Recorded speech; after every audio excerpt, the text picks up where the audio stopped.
Olá, eu me chamo Soraya. Eu moro no interior do Rio de Janeiro, em uma fazenda, e desde pequena eu sempre fui sensitiva. Eu via, ouvia e principalmente sentia. A minha mãe falava que eu brincava com um amigo imaginário, que eu o chamava de Saci. E o mais impressionante era quando ela me perguntava como ele era. Eu dizia que ele era escurinho, dos olhos e roupas vermelhas e também fumava. Detalhe, eu nunca tinha ouvido falar sobre o Saci antes. Então, como era possível eu dar essa descrição toda? Um dia, na chácara da minha tia, eu já não era mais pequena.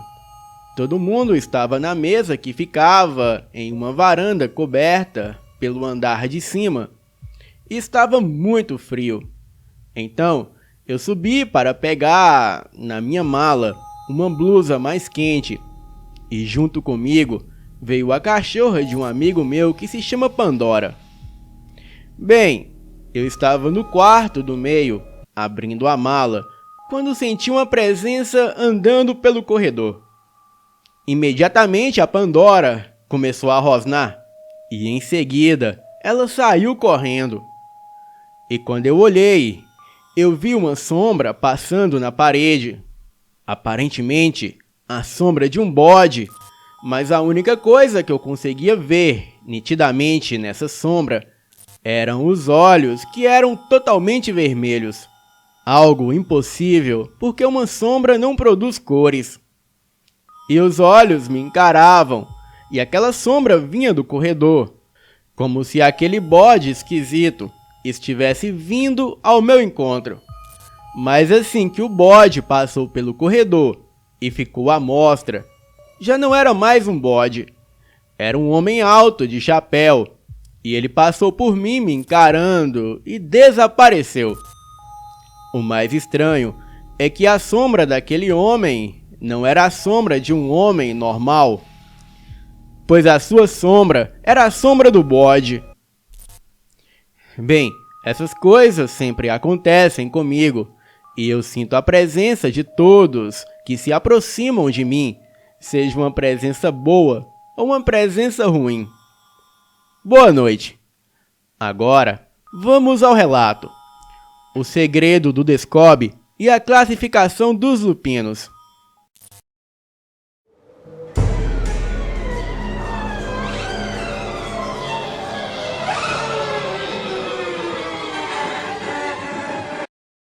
Olá, Elite Oculta. O meu nome é Marcel Berardes Leblanc. Eu sou francês e PhD em manipulação genética e mapeamento de genoma. Eu vivo no Brasil há alguns anos e posso compartilhar muitas coisas que sei, que para muitos podem ser inacreditável ou revelador. Mas de antemão, eu explico que o motivo deste relato é levá-los a uma reflexão do quanto não fazemos a menor ideia da realidade em que vivemos e como somos manipulados a fechar os nossos olhos para muitos contextos à nossa volta.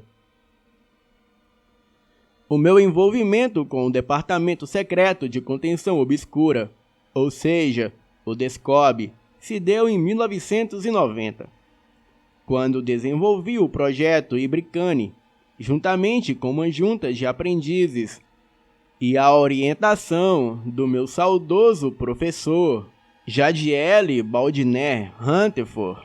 Na época, éramos vistos como a melhor aquisição no ramo da ciência biológica, arrematados pelo DESCOB, que investiu pesado em nossa pesquisa, nos disponibilizando todos os recursos possíveis para o desenvolvimento de nossos estudos e experiências, incluindo um extraordinário laboratório de última geração, jamais imaginado na época. Sem mencionar que de uma hora para outra, a nossa conta bancária ganhou dígitos que jamais pudemos cogitar antes. E de poucos conhecidos, professores da universidade na área da genética, O professor Jadiel e eu passamos a ser vistos como os mais promissores nomes na base de pesquisa do Descob. A minha maior alegria, além de me sentir apoiado pelo Descob, foi poder proporcionar uma qualidade de vida melhor e promissora à minha família. No caso, a minha esposa acometida de câncer terminal, que pode contar com os melhores tratamentos, e o meu filho que desde os 14 anos manifesta um estranho comportamento, o qual na época julgava ser um transtorno. Infelizmente, apegado ao meu trabalho, eu não dei a importância merecida, o deixando aos cuidados de terceiros, enquanto me focava em pesquisas e testes. E foi então que o Descob decidiu dispensar os nossos auxiliares e inserir os cientistas deles, alegando que assim, nas novas etapas, garantiriam o sigilo de tudo que desenvolvíamos, sem correr o risco de exposição à mídia ou vazamento de conhecimentos adquiridos. O projeto que desenvolvíamos foi o projeto Ibricanes, e com 3 anos que trabalhávamos exaustivamente, conseguimos o êxito esperado. E com isso, os 6 Ibricanes entraram em plena operação, já que o 7º precisou de um tempo maior de adaptação. E em pouco tempo, os Ibricanes já proporcionavam bons resultados, sendo que contávamos com uma tecnologia de clonagem tão bem estabelecida que, em caso de baixa de qualquer um deles, o Descob poderia repô-los devido ao estoque de soldados em tubos gestionários. E nesse período, o Descob planejava enviar os Ibricanes a todos os centros de pesquisas e QGs espalhados pelo mundo todo. Mas precisava melhorar a sua logística e conseguir o apoio dos governos internacionais, que estavam meio desconfiados da organização devido à rachadura Descob/Enigma, que gerou prejuízos e, de certa forma, criou uma imagem de instabilidade ao Descob, já que revelou que a mega organização mundial apresentava problemas estruturais em seu diretório, o que antes nunca se mostrou sequer cogitável. Foi justamente nesse período de restauração e resgate de reputação que o Descob nos lançou um desafio que ficou conhecido como Projeto Mylina. Tudo porque o diretor central de operação do Departamento Secreto de Contenção Obscura, o Franklin Hawks, ele lamentava há anos a morte da sua única filha, que tombou numa operação de extermínio de lupinos e diante de um habilidoso cane do inferno. Franklin, ele pranteou dolorosamente a morte da sua única filha, e nunca se conformou em tê-la perdido justamente no auge da juventude e reconhecimento como uma das melhores agentes da organização. E por isso, ele exigiu que o corpo dela fosse colocado numa cápsula prisma e fosse mantido em baixa temperatura, de modo que garantisse a sua conservação como se a mesma dormisse por muitos anos. E muitos eram os desafios que, com bombas, estouravam nas mãos de Franklin. E se por um lado, o Descob apresentava resultados formidáveis, por outro, tinha que conter dissidentes, eliminar movimentos contrários de lupinos e noturnos, e até combater o reestruturamento do Enigma como organização independente que pretendia se colocar em pé e de igualdade ao Descob, o que gerou uma crise em proporção mundial para a organização. Porém, apesar da sua atuação forte e repreensiva, o Franklin ele decidiu dar também prioridade aos seus dramas particulares, mesmo que evitando transparecer e fazendo tudo no mais absoluto sigilo e controle. E apegado às lembranças da filha, ele sempre a visitava no laboratório, onde chorava e alimentava o seu ódio contra os lupinos e noturnos, ao mesmo tempo em que desabafava com ela as dores de cabeça que estava tendo com a organização e as pressões de parceiros e do conselho diretório em resultados específicos. Uma vez que governos do mundo todo financiavam a organização e não queriam perder os seus investimentos, e foi quando, usufruindo do seu poder de liderança, o Franklin, ele decidiu arriscar um projeto secreto de clonagem com alteração de DNA em favor de sua filha, pois pelo fato das células de Caitena Vivier estarem todas mortas, ela não se enquadrava no projeto de simples clonagem. Ao menos que fosse possível a ressurreição celular, o que pelas pesquisas do Descob da época era algo impossível. Contudo, a ressurreição celular com mistura de DNA entre espécies se mostrou uma realidade possível nos Ibricanes, o que convenceu a Franklin a arriscar o material genético da filha a experimentos, alegando que se ainda não era possível tê-la completamente viva, por ora se satisfaria ao menos resgatar a sua memória e poder interagir com ela.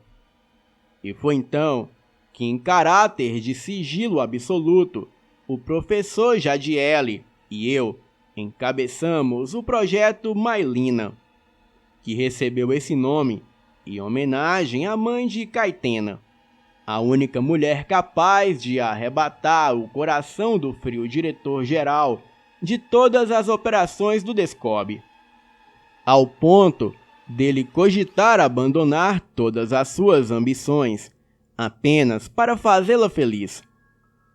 Contudo, infelizmente, a Maylina faleceu durante o parto de Caitena, o que endureceu ainda mais o coração de Franklin, que julgou o amor como uma fraqueza, uma perca de tempo, um investimento fracassado que só desviava o foco de conquistar o mundo. E por isso, após a morte de Maylina, ele preferiu evitar envolvimentos sérios com mulheres, limitando-se a contratar meretrizes para alegrá-lo e nada mais. Voltando aos fatos, a única exigência que Franklin fez foi que, de maneira alguma, o DNA do clone da sua filha fosse misturado com lupinos ou noturnos. Aquilo foi um grande desafio para a execução do projeto Maylina, ao que o professor Jadiel alegou ter encontrado uma solução. Então, ele utilizou parte específica do DNA de crocodilos, esponja do mar e serpentes para ativar as células mortas de Caitena. E, ao meu ver, aquilo era uma loucura. Ainda assim, ele montou as estruturas do novo DNA e conseguiu adulterar algumas células colhidas que foram revividas e implantadas em óvulos humanos, de modo que foram obtidos novos zigotos em desenvolvimento, que foram levados para os utérios, como todos os experimentos de clonagem, e foi então que começaram a lutar para que se desenvolvessem e alcançassem todas as etapas necessárias. Infelizmente, ao longo dos estágios, 8 dos 9 fetos não resistiram. No entanto, um se mostrou promissor. As ordens de Franklin eram claras. Ele não queria cuidar de uma criança e preferia que o clone de Caitena tivesse a mesma aparência que ela tinha quando faleceu. E por conta disso, Maylina permaneceu 2 anos no útero, até o dia em que foi retirada do tubo gestacionário.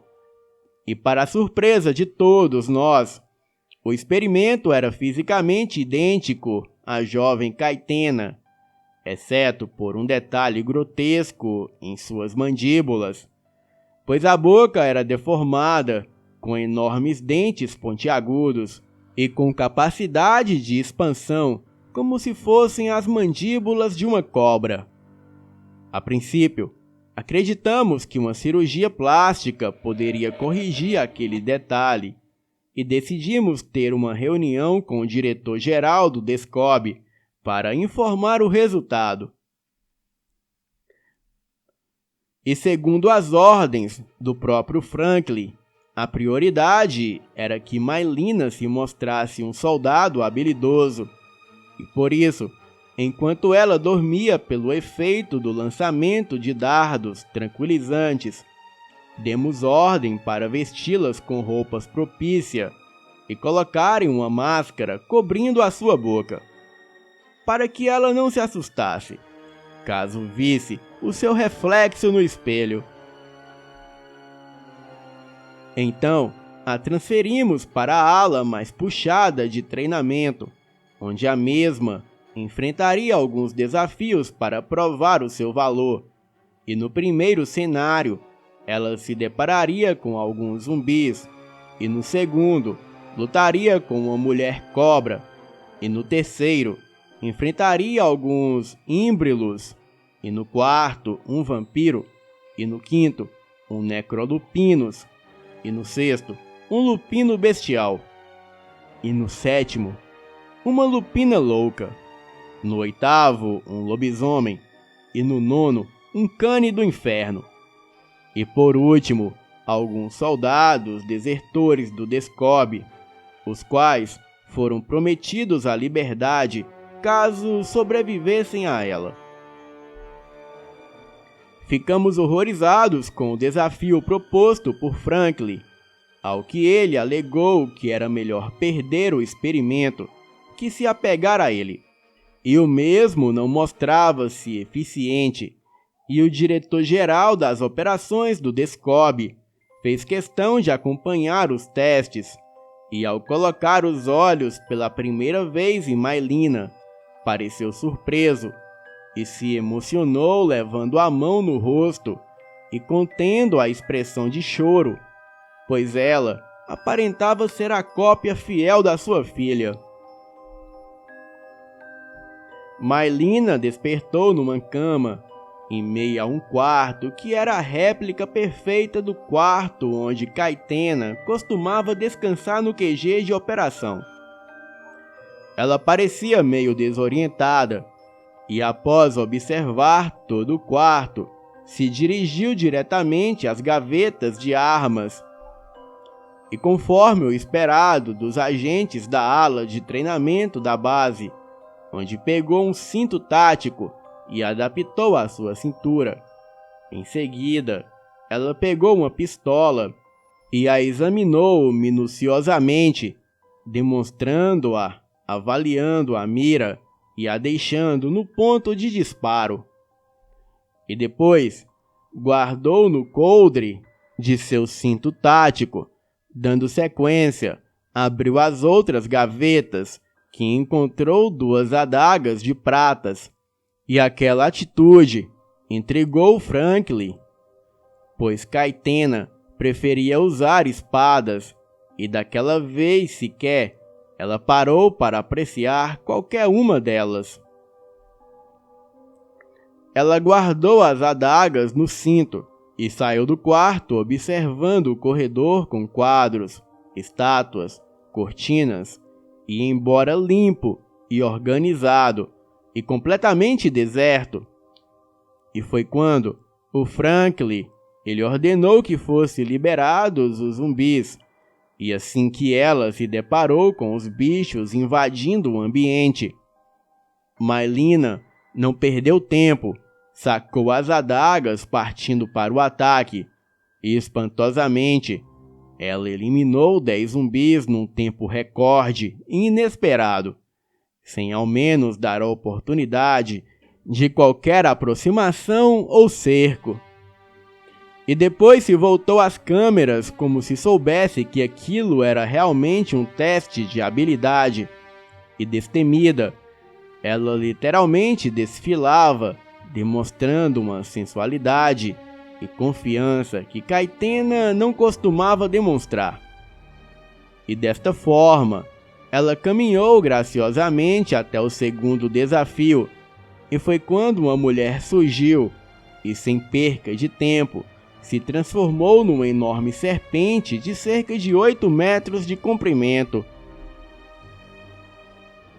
Corpo realmente espesso, com capacidade de engolir até um crocodilo, e a boca faminta, escorrendo ácido, e Malina nem esperou a cobra partir para o ataque, e a surpreendeu saltando sobre ela, e a apunhalando na cabeça, como um monstro sedento por sangue.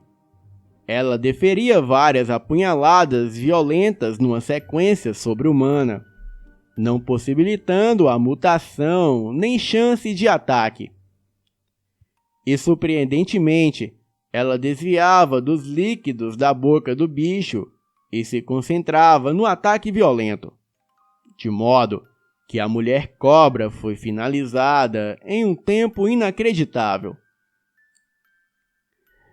Algo assustador foi que os olhos de Malina mudaram para os de uma serpente, e ela parecia tão tomada de fúria que mesmo depois de ver o cadáver da mulher cobra, ela regressou à forma humana. Ela não parava de perfurá-lo e parecia hipnotizada com aquilo.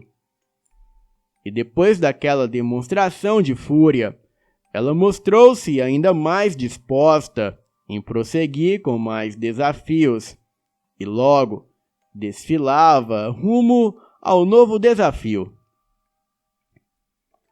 Dessa maneira, ela mostrou-se acima de todas as expectativas e venceu todos os desafios propostos.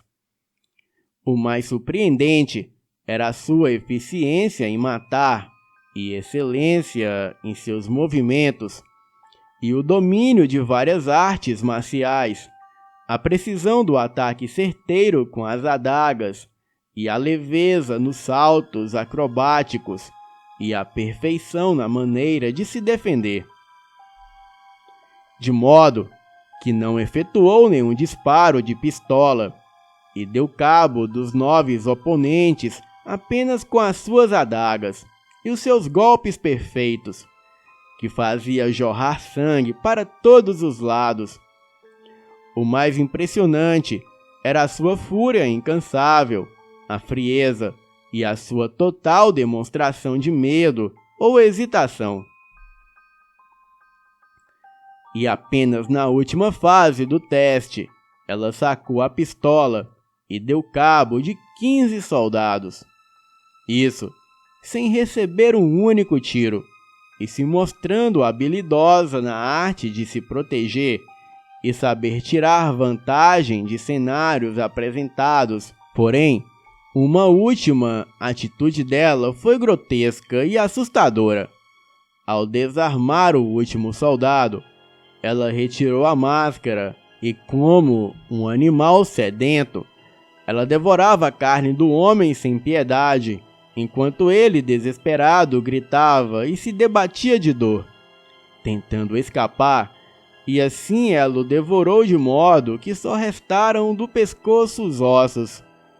E como um gesto de triunfo, ela chegou inclusive a comer uma parte do rosto do homem, e após se banquetear numa verdadeira carnificina, se sujando com o sangue da sua vítima, a Malina começou a sorrir e a deferir várias apunhaladas no que sobrou do corpo do homem.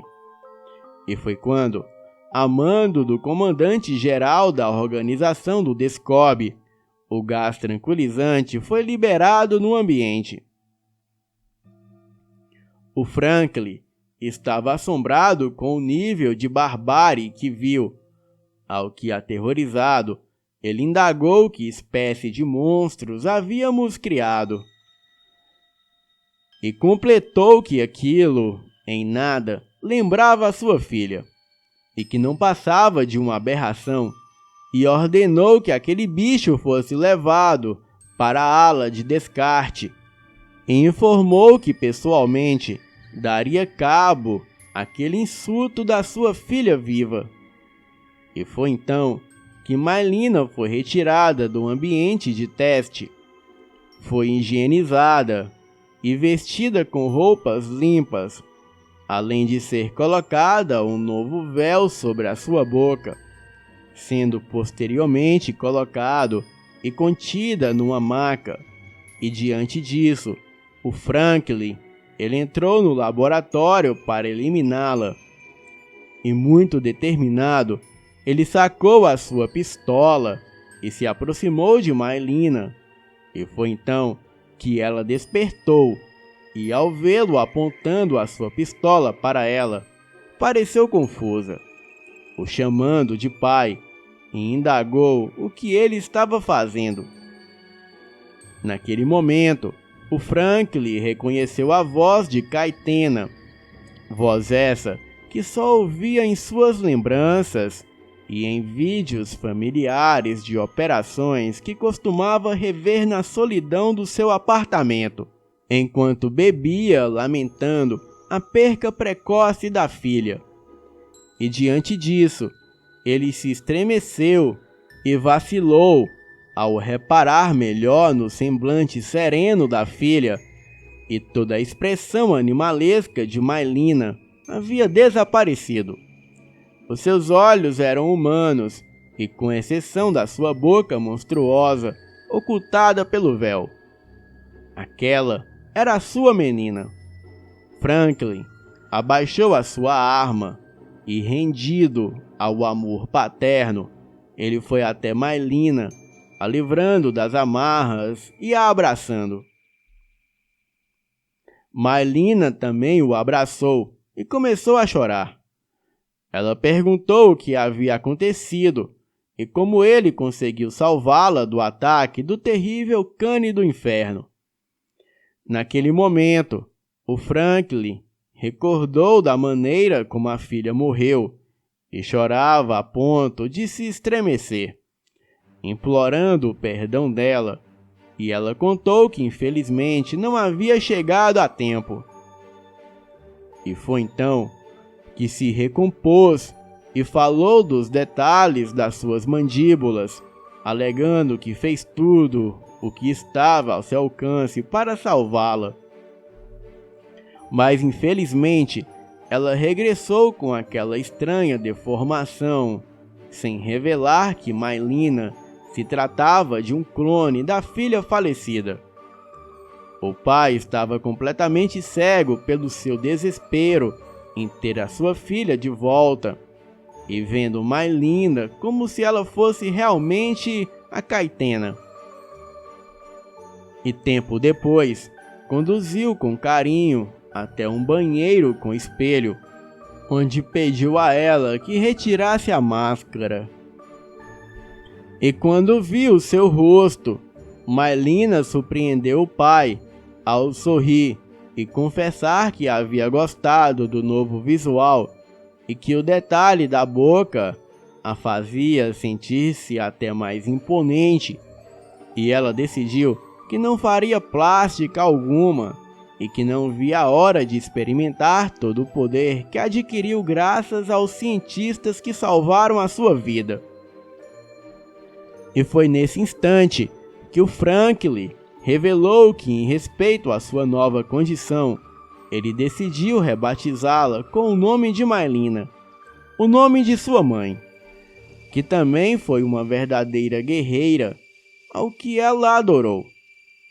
Contudo, o professor Jadiel não conformou pelo fracasso na clonagem da Caitena, e sem que ninguém soubesse, ele resolveu tentar uma nova clonagem da filha do diretor-geral das operações do departamento.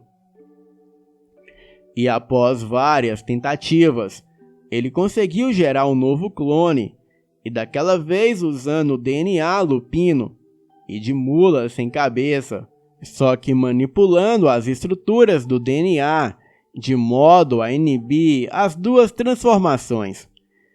E por 2 anos, o professor Jadiel, ele conseguiu esconder o novo clone, que daquela vez se desenvolvia no tubo gestionário do utério como uma cópia perfeita de Caitena. O clone amadureceu a idade e aparência de jovem falecida, e foi quando retirada do tubo, ao que o professor tratou de vesti-la e injetaram um tranquilizante nela. E envaecido, o professor decidiu tomar uma medida drástica. Ele a levou à sala de cápsula, onde a original estava guardada, e trocou o corpo das duas. Em seguida, levou a original para a sala de descarte, onde a incinerou, e fez tudo isso manipulando as câmeras de monitoramento, graças à ajuda de um aprendiz infiltrado na segurança. E confiante, ele entrou em contato com Franklin e anunciou acreditar ter conseguido trazer de volta a sua verdadeira Caitena. O diretor-geral do Descob não perdeu tempo em comparecer ao centro de pesquisas e ficou pasmo ao ver a filha despertando. Ele encheu-se de felicidade e a abraçou, alegando que aquilo era um sonho realizado. E muito feliz, ele indagou o que a filha se lembrava, ao que ela contou do ataque da Alcateia e de sua derrota diante do habilidoso Cane do Inferno. E foi quando o pai contou-lhe que recentemente ela havia se vingado de toda a Alcateia e do maldito Cane do Inferno que a vitimou. Mencionou que literalmente ela devorou seu pescoço, com pelos e tudo. Então, ele revelou que fazia anos que ela estava naquele prisma e que ele havia aumentado a família, arrumando uma irmã para ela. E foi quando ele revelou tê-la clonado e que Maylina era uma verdadeira máquina de matar. E diante disso, pediu a Caitena que descansasse no melhor cômodo do QG e voltasse aos seus treinamentos, dando a ele o tempo que precisava para falar com Maylina. E com muita calma, pois ela era meio instável, e revelou que ela era um clone, porém um experimento qualquer, já que ele também a amava como filha e não via nenhum sentido em perdê-la. Caitena ficou muito surpresa com o que o pai revelou, mas não se opôs. E com o passar de um mês, a Caitena e Maylina se reconheceram num jantar orquestrado pelo pai, o que o deixou muito contente, pois ambas compareceram lindas, e ele as viu juntas pela primeira vez. No entanto, as duas se detestaram em um pouco tempo, começaram a trocar alfinetadas e até insultos. Tudo porque a Maylina alegou ser melhor que ela e que o pai não precisava de 2 filhas, já que ela sempre foi filha única e sempre se deu bem com ele. Caitena alegou que concordava com ela no que ela falou sobre o pai não precisar de 2 filhas, e não deixou barato, e mandou-a lembrar-se de que não passava de um clone fraudulento e indesejado, e que todas as lembranças que tinha com seu pai eram simplesmente dela. E nisso, a Maylina sacou as suas adagas que estavam escondidas debaixo do seu vestido e mandou-a repetir o que ela havia dito. A Caetena abriu seu estiloso e aparentemente o seu inofensivo leque, revelando que o mesmo se tratava de uma arma que ela realmente havia aprendido a manipular. E fez mais. Ela retirou um segundo leque escondido debaixo do vestido e saltou alguns metros para trás, dando perfeitos mortais e se colocando em postura de ataque. A Maylina empurrou a cadeira, saltou na mesa e em seguida deu um perfeito mortal, já se colocando na linha de batalha. E com isso, as duas entraram em um duelo. Por sorte, o restaurante foi fechado apenas para a reunião da família. E diante disso, o pai as repreenderam e mandaram-nas parar com aquilo. Alegou que amava a ambas e que nenhum pai suportaria ver as suas filhas prestes a se matarem por ciúmes bobos e sem sentido. Completou que elas eram tudo o que ele tinha na vida e que não permitia aquele comportamento entre elas. Mencionou que se estava com tanta sede de demonstrar as suas habilidades, ele as colocaria imediatamente em alguma missão de extermínio, porém em missões separadas, pois pelo jeito as duas precisavam de um tempo para se aceitar como irmãs. A Caetena alegou que ela poderia fazer bom proveito da sua filha monstruosa, pois ela preferia ficar no QG treinando e se preparando para caçar lupinos noturnos e outros monstros, melhor do que perder tempo com aquela aberração asquerosa e petulante. E diante disso, a Caetena se retirou irritada, e mesmo diante do apelo do pai, para ela deixar de ser cabeça dura e aceitar que, querendo ou não, ele era pai de Maylina também. E a Maylina a mandou ir embora mesmo, pois não passava de uma estraga prazeres que queria roubar o pai dela. O Franklin repreendeu Maylina por ela falar aquilo e cancelou o jantar, alegando que pelo jeito o trabalho estava lhe dando mais prazer que a vida em família. E foi quando, indignada, a Maylina decidiu a partir daquele momento investigar como a sua irmãzinha intragável havia conseguido voltar à vida. E com apenas 2 dias que ela investigava, ela conseguiu obter sucesso e câmeras ocultas e descobriu tudo o que o professor havia feito. Caetena chegou até o laboratório perguntando pelo professor Jadiel. Informei que ele estava de folga, ao que ela, desesperada, me pediu que eu a acompanhasse e que daquela atitude dependeria a minha vida, pois os soldados da base de pesquisa estavam a caminho para me prender e eu não entendi o que ela estava falando. Mas notando a sua preocupação, a acompanhei sem pestanejar, e foi quando saímos da base e ela me fez entrar em seu automóvel, já nos retirando do QG. E só então ela me perguntou o motivo de termos destruído a verdadeira Caetena e substituído por ela. E ela mencionou que o pai estava furioso e que responsabilizou todos os cientistas que não pertenciam ao Descob pela afronta. E por esse motivo, ele deu ordem aos Ibricanes e a Maylina para eliminar todos os cientistas que prestavam serviço ao Descob, e que os cientistas que estavam de plantão seriam presos e eliminados, uma vez que os cientistas do Departamento Secreto de Contenção Obscura já dominavam todos os aspectos de pesquisas ibricanes.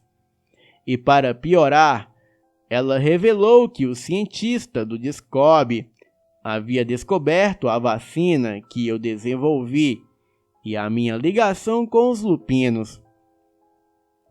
Isso através de rastreamento de ligações que eu fazia da minha casa, e mencionou que durante muito tempo eu imaginei que o meu filho sofreria de um mal, quando na verdade eu havia descoberto recentemente que o meu filho era um lobisomem e que, ao herdar a sina por parte da família materna, ele acabou fugindo de casa e se inserindo numa matilha, e que por isso eu passei a ocultar e proteger os lupinos. Ela revelou que agora eu havia me tornado um alvo de extermínio do Descob, e eu perguntei a ela o porquê dela estar me ajudando, ao que revelou que esteve assistindo alguns vídeos do Descob e que descobriu toda a maldade que os seus agentes e líderes cometiam. E por isso, passou a acreditar que os lupinos e os demais seres não eram o perigo que o Descob costumava pintar. E já que não era a verdadeira Caitena, não era obrigada a concordar com tudo que o pai defendia. Pedi para ela me deixar num apartamento secreto, onde eu poderia entrar em contato com meu filho e recolher partes das minhas pesquisas que mantinham fora de base.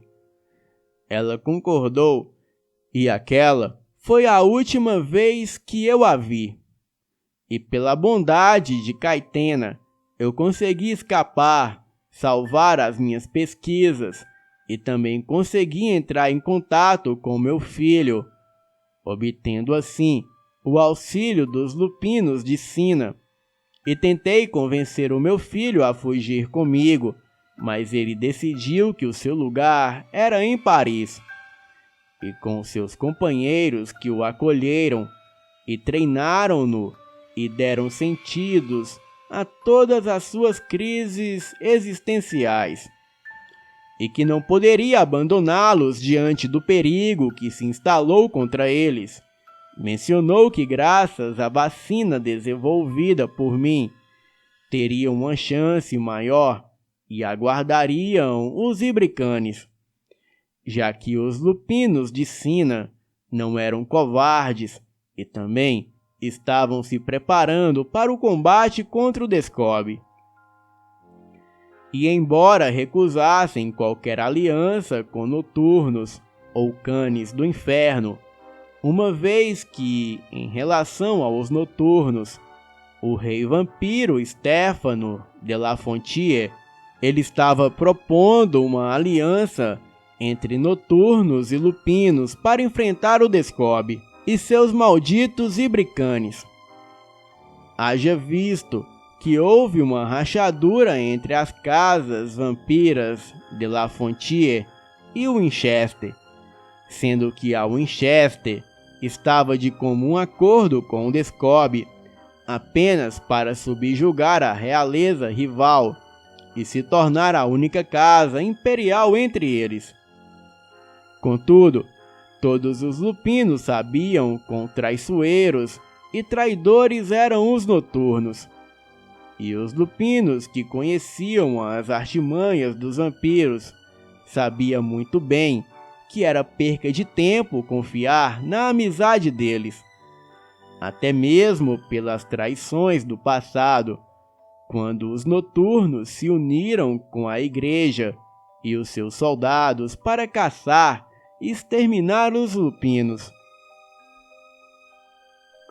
Além de viver os arrastando a armadilhas em relação aos canes do inferno, os verdadeiros lobisomens os odiavam e os julgavam repugnantes, uma vez que não passava de imitações orgulhosas e pretensiosas do povo lupino.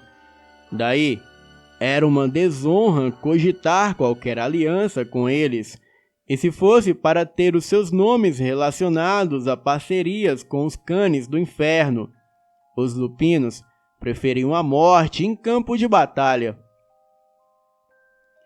Para mim, foi muito difícil e doloroso ter que fugir deixando para trás o meu único filho, em meio a uma guerra sem precedentes, mas ele estava decidido a ficar e lutar, e nada pude fazer, até mesmo porque o havia abandonado quando ele mais precisou de mim. Os lupinos se tornaram a sua nova família, e por outro lado, ele me culpava ainda mais ao ver que as minhas próprias pesquisas colocavam o Daemon e os seus amigos em risco de morte. E seja como for, a ajuda dos lupinos franceses consegui chegar ao Brasil, e foi quando soube a notícia que todos os cientistas que trabalhavam para o Descobre foram eliminados na surdina. Até onde sei, eu fui o único sobrevivente, e após vagar sem rumo por várias estradas do Brasil, eu conheci o Ariel Everoski Casarreal, o líder da resistência lupina. Ele me ajudou e me ofereceu recursos para que eu fizesse as minhas pesquisas e produzisse em massa a vacina lupina que envenena o sangue deles diante do ataque dos Ibricanes, pois aquelas aberrações se alimentavam de sangue lupino. E mais tarde, eu conheci várias comunidades lupinas integradas à resistência lupina, e entre elas a Matilha das Lupinas, que atuam na proteção de lupinas loucas e na divulgação da notícia entre as comunidades lupinas aliadas, algo que realmente me chamou a atenção, e que o Brasil é pioneiro na união de lobisomens pactuados e lobisomens de sina contra o Descobre. Gostaria de registrar um adentro. Em fevereiro de 1997, o mundo noticiava estarrecido e a apresentação da ovelha Dolly como o primeiro mamífero clonado. No entanto, o que o mundo sequer fazia ideia era que o Descobre já clonava seres humanos 3 décadas antes e já estava desenvolvendo o cruzamento de DNA de seres humanos com animais e até com seres sobrenaturais e extraterrestres. As tão preciosas quimeras, que assim que puder, eu falarei mais sobre elas. Porém, agora me convém revelar a todos quanto tem curiosidade a categoria do mundo lupino, e antes de ressaltar que em relação a seres sobrenaturais, querendo ou não, devemos reconhecer que o Descobre é a maior autoridade em pesquisa, e haja vista que foi fundado exclusivamente para isso, embora atualmente o Departamento Secreto de Contenção Obscura já atua em várias outras frentes pelo mundo. Bem, sem mais delongas, vamos às categorias lupinas dos mais fracos para os mais fortes. Primeiro, lobisomens de sina não ativada. Pessoas que têm o sangue lupino nunca manifestam transformações, embora os seus descendentes possam herdar essa sina ativada, ainda que seja frutos de relacionamento com pessoas não lupinas. O seu nível de força é semelhante a de um ser humano comum, podendo alcançar um corpo e um potencial de força maior se tiver uma vida voltada a atividades físicas, treinos de academias ou treinos específicos para uma atividade que envolva desenvolvimento de força. Mas o nível de força será como qualquer ser humano que pratica a mesma atividade que ele, se diferenciando apenas pelo nível de dedicação e comprometimento à atividade desenvolvida. 2. Lobisomens bestiais, também conhecidos como lobisomens de quaresma. são os lobisomens de mutação mais fraca, por terem ao raciocínio animalesco quando transformado, e eles não guardam lembranças do que fazem em sua forma lupina, e em geral, eles reviram latas de lixo ou recipiente com babujo em busca de alimentos. Também se alimentam de animais pequenos como ratos de esgoto, gatos, galinhas e coelhos. Entretanto, faz parte da sua dieta carniça, cocô de galinha, de cavalo e até de ser humano. E quando na mira de uma arma ou diante de uma armadilha, eles são alvos fáceis de extermínio, uma vez que não compreendem os riscos de contato com seres humanos por terem a mentalidade de um animal. 3. Necrolupinos. Lupinos que, mesmo depois de mortos, sofrem transformações, atacando pessoas e animais. No entanto, apenas durante a noite e na fase da lua propícia às transformações. Eles são mais fortes que os bestiais por não serem contidos por tiros ou apunhalados, sendo o fogo o seu maior ponto fraco. Pelo fato das transformações se darem depois da morte, eles podem romper a sepultura para vagar pela noite. Porém, pela manhã, o corpo é encontrado no lugar que a transformação o deixou. E assim que a fase da lua propícia termina, o cadáver volta a ser como o de qualquer outro. E um fato a ressaltar é que quando o cadáver lupino se alimenta de carne, o defunto mantém o seu corpo conservado e menos fétido. Estranhamente, o corpo sem vida de um necrolupino, ao sofrer transformações e vagar como um lobisomem tomado de ira, ele luta apenas para que o corpo não se decomponha, pois ingerir carne, o corpo sem vida se recompõe até apresentar o estado de conservação de recém-morte.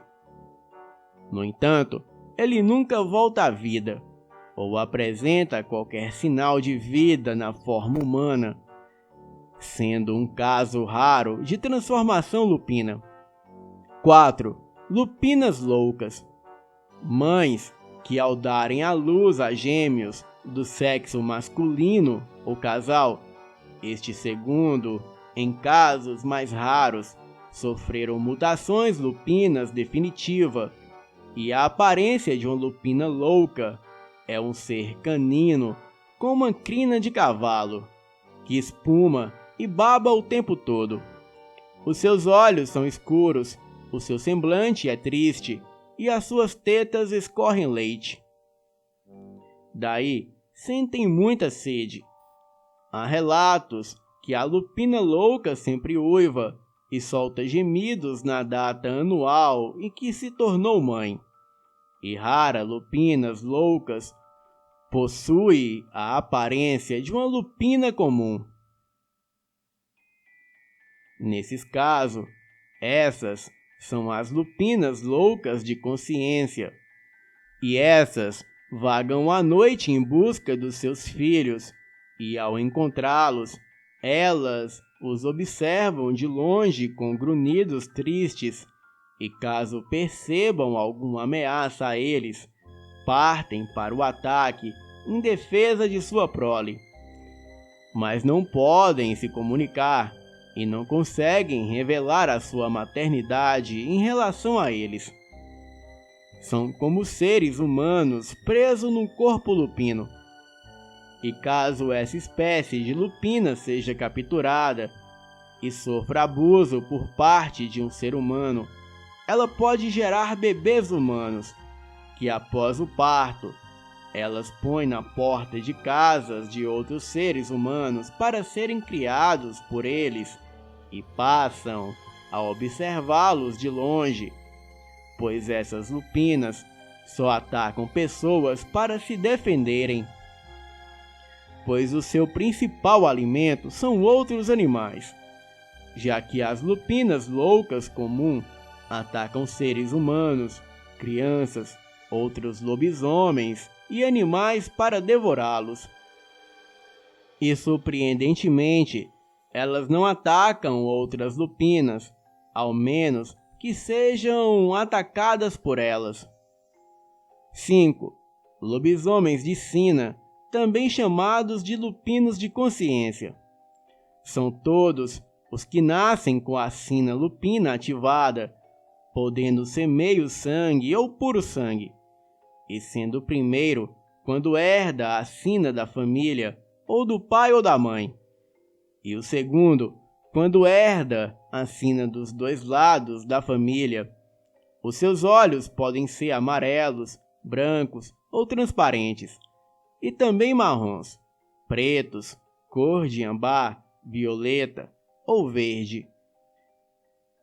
Esse último em caso de serem frutos de incesto. O seu cheiro é de enxofre e pelos de cachorro molhado e podem induzir um bestial com seu olhar indutivo. Alguns bestiais são tecnicamente lobisomens de sina. Entretanto, a nomenclatura lobisomem de sina passou a ser aplicada muito mais para os lobisomens de consciência, que são aqueles que, quando assumem a forma lupina, mesmo tomados por instintos de caça e poder animalesco, eles continuam com a sua consciência humana. Portanto, se lembram de tudo o que fazem durante a transformação. Reconhecem pessoas, podendo escolher atacar ou não. Também eles podem fugir e esconder-se e até se vingar de quem os prejudicaram. Eles são lupinos estratégicos e são os lobisomens mais fortes até aqui mencionados. Um fato curioso é que são muito ativos sexualmente e apresentam instintos bissexuais, nunca julgando ninguém pela sexualidade ou dispensando a oportunidade de obterem prazer, seja com homens, mulheres ou outras manifestações de gêneros humano. 6. Lupinos pactuados. Esses são os canes do inferno.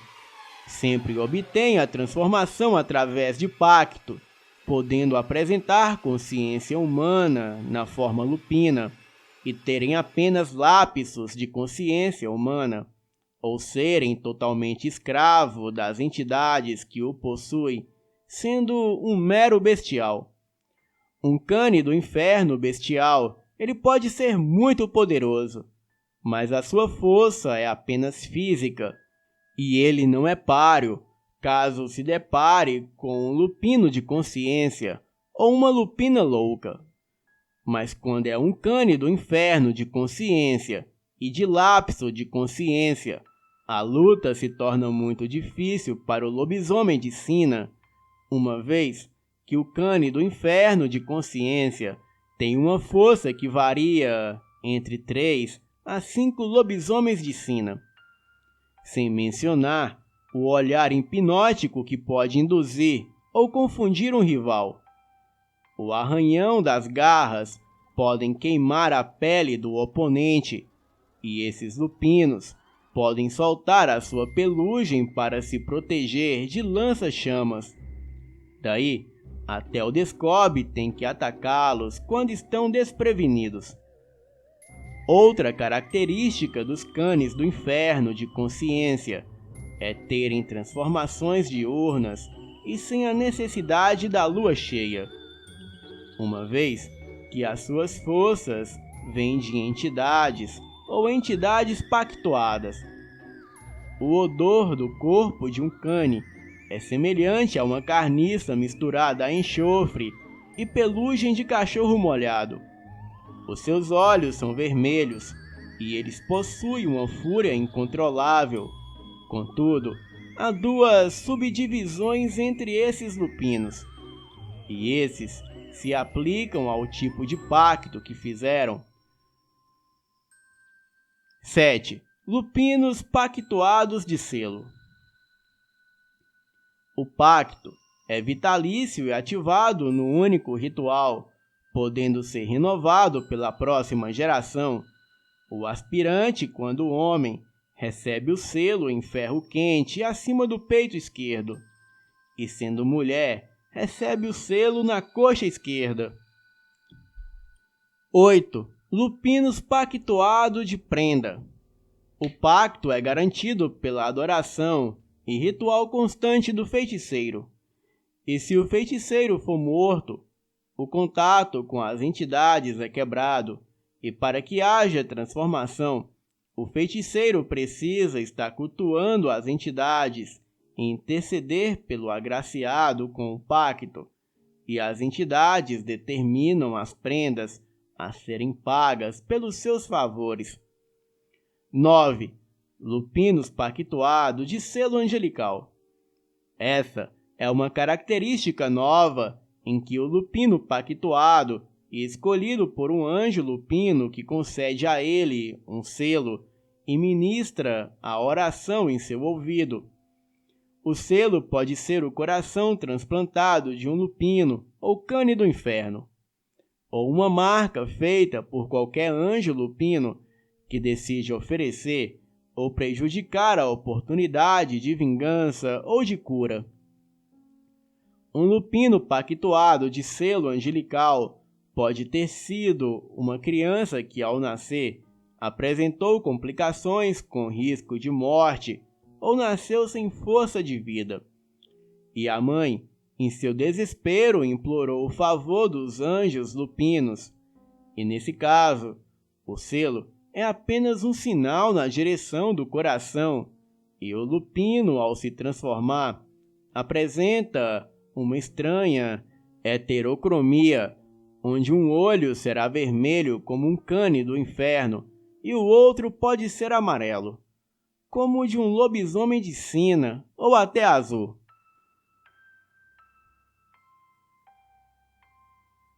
E como um lobisomem albino, a mutação pode ser hereditária caso o agraciado tenha filhos no futuro.